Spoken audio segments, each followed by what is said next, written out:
But one of the things that we're doing differently is we're using AI to write code faster.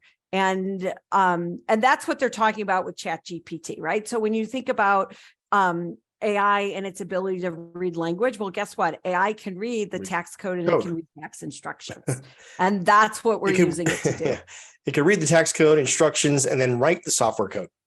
Correct. And that's really what we're using it to do, right? So we're using it to help make tax software coding faster for us. However, you still need tax professionals. Like you can't take away the professional. You can't take away the tax knowledge. You know, the software only does so much, but it helps us. It helps us move a lot faster.